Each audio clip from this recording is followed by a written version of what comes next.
In part 3 of the serialized content framework, we are talking about riches in niches. So these are the 5 critical components of a modern B2B marketing content strategy. So why do we say riches and niches? Well, we have seen over time that historically companies try to create a big umbrella brand and a big umbrella community and big umbrella content for everyone in their buying sort of ecosystem. And that's really, really hard to do.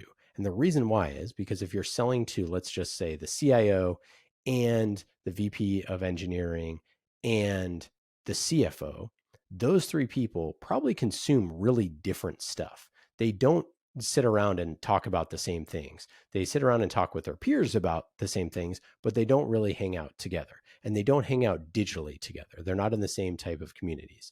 And so if you're trying to make umbrella content or like sort of large scale brand content for those 3 people, you're just not going to be as successful. But if you niche down into those personas really, really far and create something extremely special for them, we've seen lots and lots of riches be created in those niches. So we have figured out that there's 5 things that make content stand out, that make it really good, really engaging, and drive business value.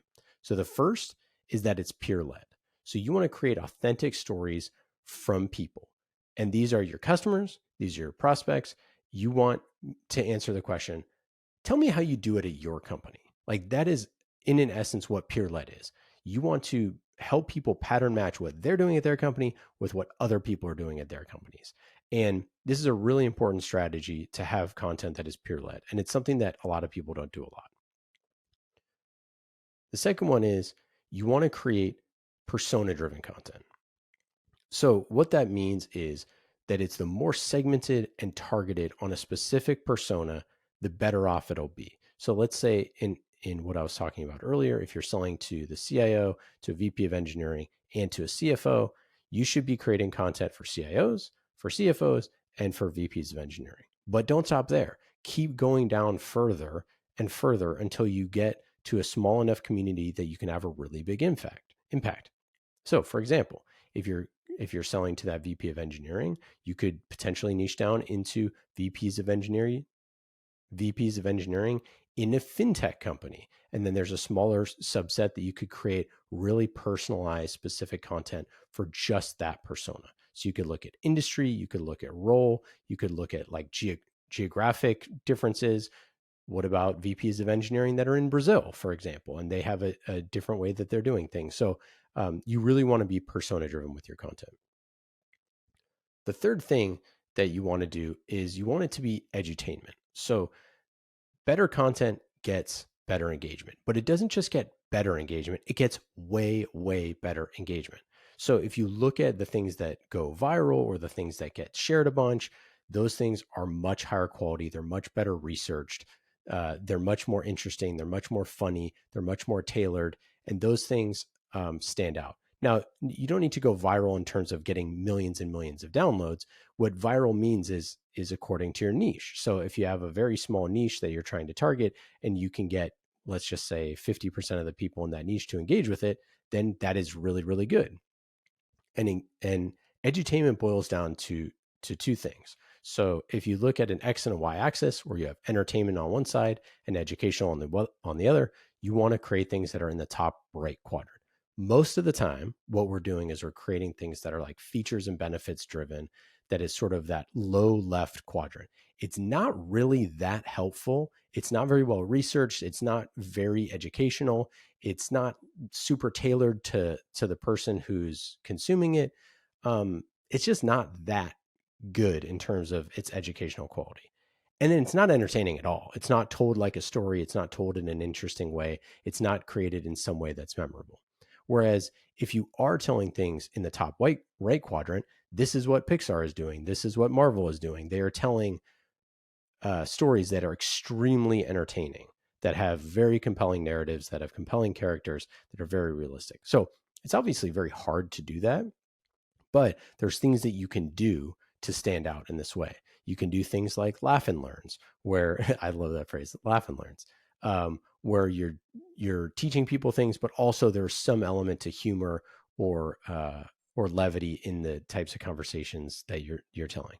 You can use talent who are either funny or brilliant, hopefully both, that can help you stand out in these ways. Like there's tons and tons of very talented, funny people that, generally speaking, we're not using in our B2B content because we're just kind of writing boring stuff because we think that, oh, well, this topic is boring. It's not boring to the person who spends their life dedicating themselves to the craft. So you really don't want to be boring ever. And there are ways to stand out there. Even for folks that are like, well, the finance is boring or engineering is boring or marketing is boring, whatever thing that you think is boring, I promise you the people who are consuming it are not going to think it's that boring. And they would love to laugh along with some inside jokes that have to do with, their profession. The fourth thing is that content has to be multi-channel, multi-format.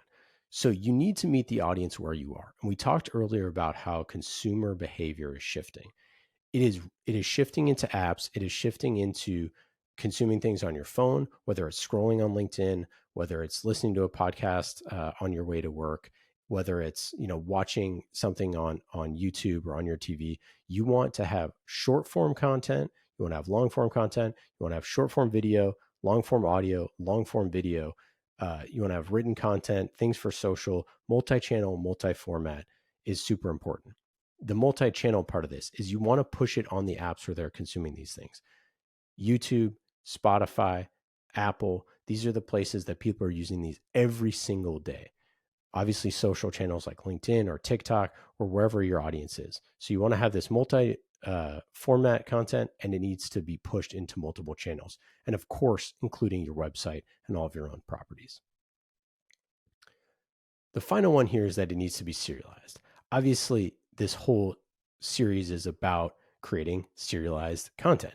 And the reason why serialized is so important is because we're so familiar with consuming serialized content right now with how we consume Netflix, 10 episode seasons, things like that. We're very used to that format. And serialized content compounds. So by the time you get to episode 40, to episode 50, to episode 60, all of that, you have this back catalog of content that has been working for a long time. And that's really valuable to have that back catalog of content. And as you continue to grow and expand more and more episodes, all of that back catalog starts to perform even better over time. Even if you have shows that are very timely in their nature, you're still building an audience where they expect timeliness out of that content. And so serialized is really important to that. And the other reason why it's important is that it's easy to subscribe to. You know that you're getting just that thing. It's very easy to see, easy to understand. Oh, I'm going to subscribe to getting more updates about Stranger Things or whatever. Like you click that little plus, add to my list. You click the subscribe button on Apple Podcasts. We're very familiar with this, and you want to create a same type of experience for your audience.